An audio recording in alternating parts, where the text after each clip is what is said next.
Picture this, a lone tower piercing the darkness of a storm-ravaged night. Lightning splits the sky as waves crash against ancient stones.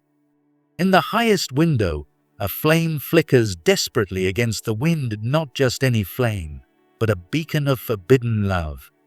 By dawn, the storm has passed, leaving only silence and a body washed upon the shore, pale hands still reaching toward the distant tower.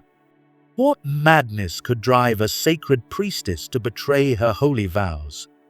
What passion could compel a young man to swim through death itself, night after night, until the sea finally claimed him? Tonight, you'll discover a love story so powerful that even the gods themselves couldn't extinguish it completely.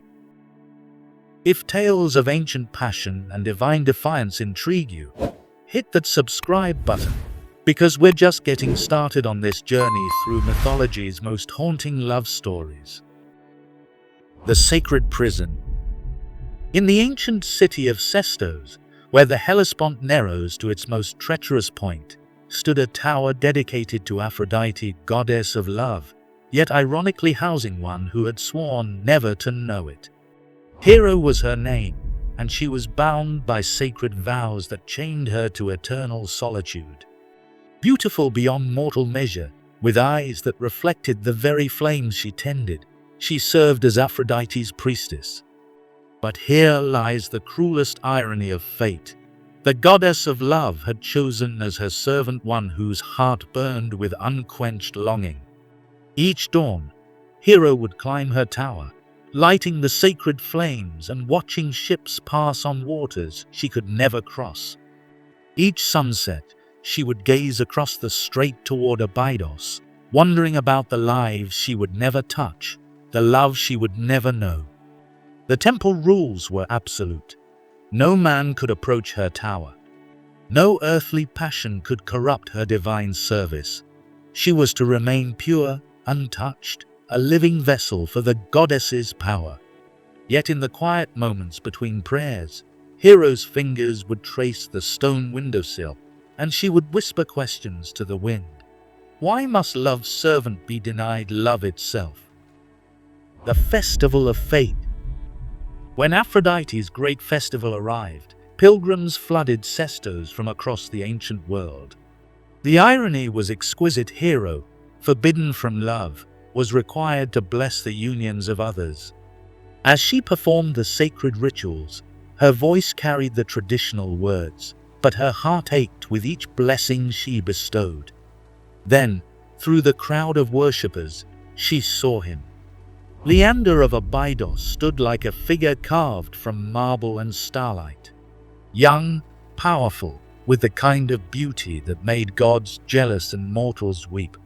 Their eyes met across the sacred space, and in that instant, the very foundations of Hero's world crumbled. The festival's music faded. The crowd disappeared. There was only this stranger whose gaze seemed to see straight through her priestly robes to the woman burning beneath. Aphrodite herself seemed to smile upon this meeting. The goddess who had forbidden Hero's love was now orchestrating it. As if testing the very limits of divine irony, the deity of passion had brought together the one who served her and the one who would destroy that service.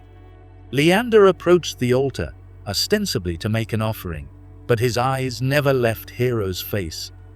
"Bless me, priestess," he whispered, his voice carrying across the sacred space like a prayer itself. But Hero heard the real request beneath his words, and her trembling hands nearly dropped the ceremonial flame. The Pact of Passion. That night, after the festival crowds had dispersed and the sacred fires burned low, Leander returned. Not to the temple, that would mean death for them both, but to the base of Hero's tower, hidden in shadows where moonlight couldn't betray them.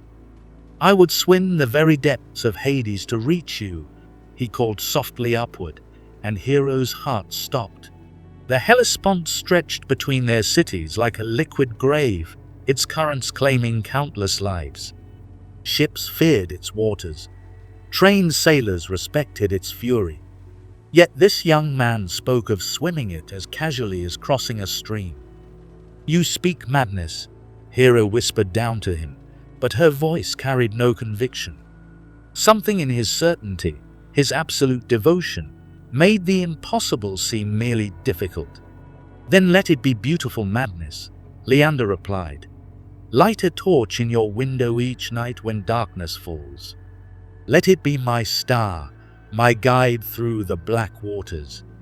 I will come to you, night after night, until the sea itself learns to part before love." Hero knew she should refuse. Her vows, her service, her very life depended on rejecting this impossible proposal. Instead, she found herself nodding, sealing a pact that would transform them both from servants of fate into its defiant enemies. The plan was simple in its audacity. Each night, Hero would light a torch in her highest window. Leander would see it from Abydos and begin his swim across the treacherous strait. The flame would guide him through darkness and current to the hidden cove below her tower, where she would wait. Nights of ecstasy. For weeks, their impossible love affair unfolded like a dream touched by divine magic. Each evening, as sunset painted the Hellespont in shades of gold and crimson, Hero would climb to her window and kindle the guiding flame. Across the water, Leander would see the precious light and strip away his earthly concerns with his clothes. The swim was perilous beyond imagination.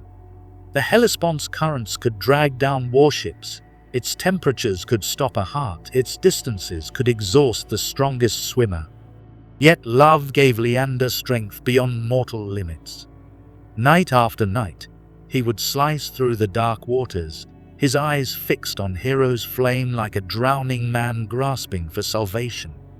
Their meetings were stolen fragments of paradise.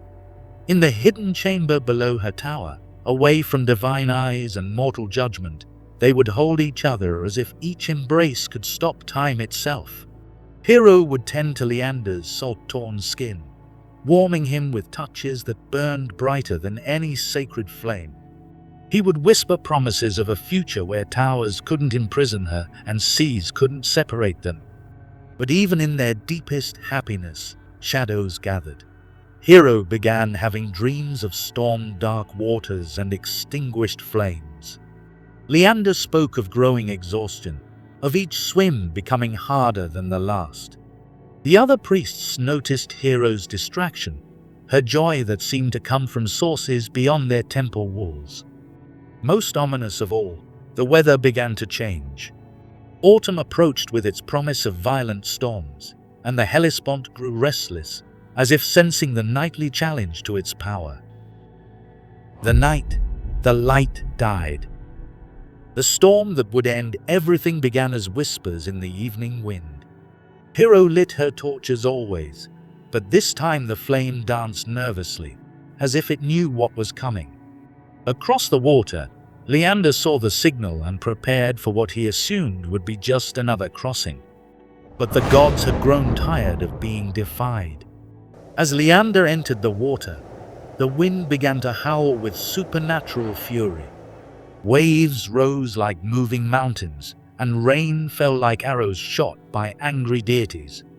Hero watched in growing terror as her flame guttered and sparked, threatened by winds that seemed sent by Aphrodite herself to end this blasphemous love. She fought desperately to keep the light burning, shielding it with her body, feeding it with oil and prayers. But somewhere in the churning darkness of the strait, Leander was already struggling against forces beyond mortal endurance. The light that had guided him safely through so many nights was flickering, failing, leaving him to navigate by memory and hope alone. Then, in one terrible moment, a wind that felt like divine breath itself swept through Hero's window and extinguished the flame completely. The darkness that followed was absolute. Hero screamed into the storm, trying to relight the torch, but every flame died the instant it sparked. Across the water, Leander was truly lost now, swimming blind through chaos, his strength finally failing as the sea claimed its long-awaited victory. By dawn, the storm had passed, leaving only the gentle lapping of waves and a silence that felt like the end of the world. The eternal flame. When Hero descended to the cove at first light, she found what her heart already knew she would discover. Leander lay on the sand, still beautiful even in death, his face turned toward her tower as if his last sight had been of the flame that had failed him. The priestess who had defied gods for love now faced a choice that would define her forever. She could return to her tower, resume her service, and let the world believe Leander had been just another victim of the treacherous strait. Or she could join him in whatever realm awaited beyond life's veil. Hero chose love over life, passion over duty. She climbed to the highest point of her tower and, with a prayer to the goddess who had both blessed and cursed her, threw herself toward the waters where her beloved waited. But here, dear listeners, is where mortal history ends and eternal mystery begins. Local fishermen swear that on the stormiest nights, when the Hellespont rages with supernatural fury, two lights can be seen dancing above the waves.